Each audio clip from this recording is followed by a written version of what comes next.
There is a moment that not many people talk about. You get the thing, the role, the title, the numbers in the bank account, the version of life that you spent years working towards. And instead of feeling what you thought you would feel, you feel surprisingly little. Or worse, you feel like you're watching yourself feel it from somewhere slightly behind your own eyes.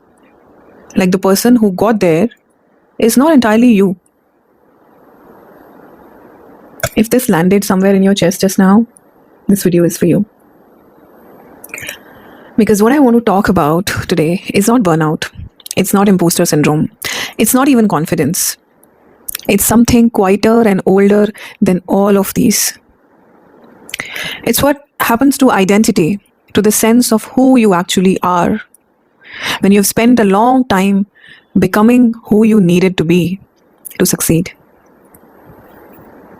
जो package चाहिए था, जो salary चाहिए थी, जो promotion, जो designation चाहिए था, सब मिल गया, पर फिर भी खुशी नहीं है, लॉस्ट है, समझ ही नहीं आ रहा लाइफ कहाँ जा रही है, क्या कर रहे हैं, एम क्या है, बस एक ऑटो मोड पे फंक्शन कर रहे हैं.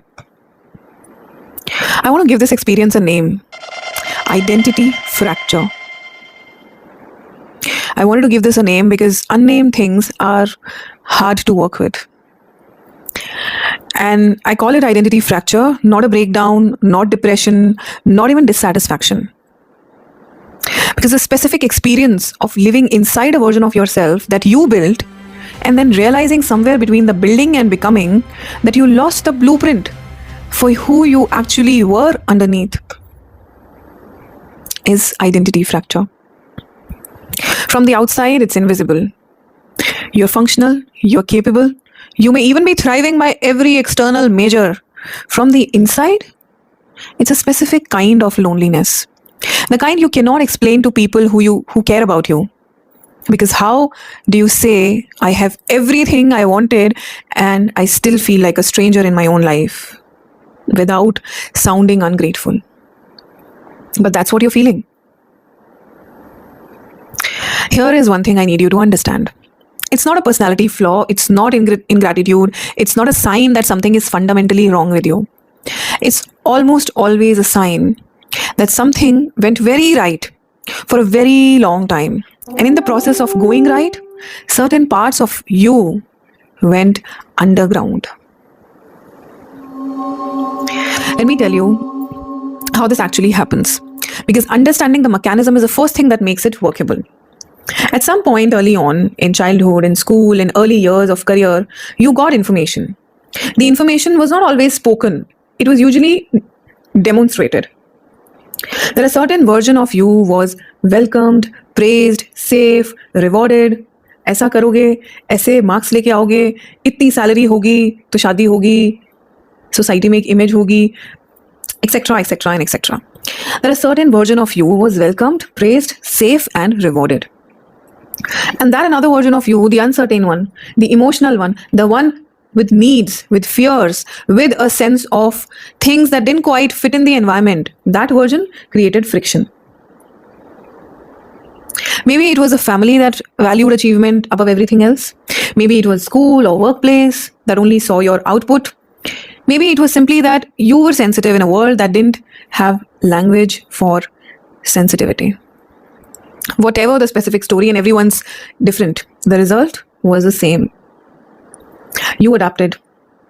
And you were brilliant at it. That's what we've been taught, right? Adapt, adapt, adapt.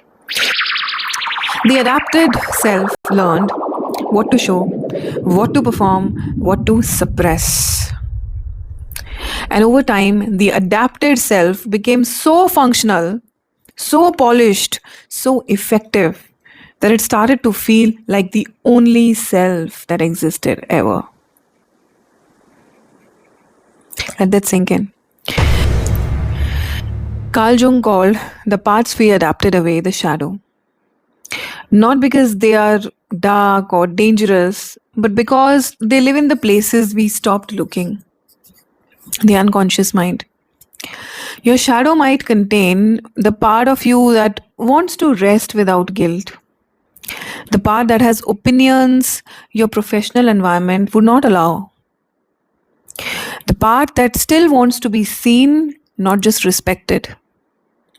The part that isn't sure the path you are on is actually yours. None of these are weaknesses. They are the parts of you that got left behind in the rush to become successful. An identity fracture, that hollow, displaced feeling, is what happens when the gap between the adapted self and the authentic self gets wide enough that you can feel it. Okay, so I want to share 4 signs with you, not symptoms, not problems to fix, just signs that a part of you is asking to be heard. And I want you to notice, as I name each one, where in your body it lands. Because sometimes the body knows before the mind catches up. The first sign is this: the performance is starting to feel heavy. Not difficult, heavy. There's a difference, right? Difficult means the work is hard. Heavy means you're carrying something that does not belong to you anymore. Think about it this way. Early on, when you were building, striving, proving yourself, the performance had energy behind it. It felt like momentum. But at some point, it shifted, isn't it? Now, it feels more like you put on a coat before you walk into a room and you've been wearing that coat for so long, you've forgotten what it feels like to be without it. If that's you, that's not weakness. That's just the real you knocking. Sign number 2. The small things move you more than they used to. A song comes on and you have to turn it off because it hits too hard. Someone shares something honest in a conversation and you feel it in your chest more than the situation seems to warrant. You watch someone do something quietly brave, not grand, just real, and something in you aches a little. And you brush it off. You tell yourself you're tired, hormonal, or just being too sensitive. But I would offer you a different explanation. That feeling is recognition. The authentic part of you, the part that got buried under the performance, it recognizes realness when it sees it. And it is trying to show you what it misses. Third sign.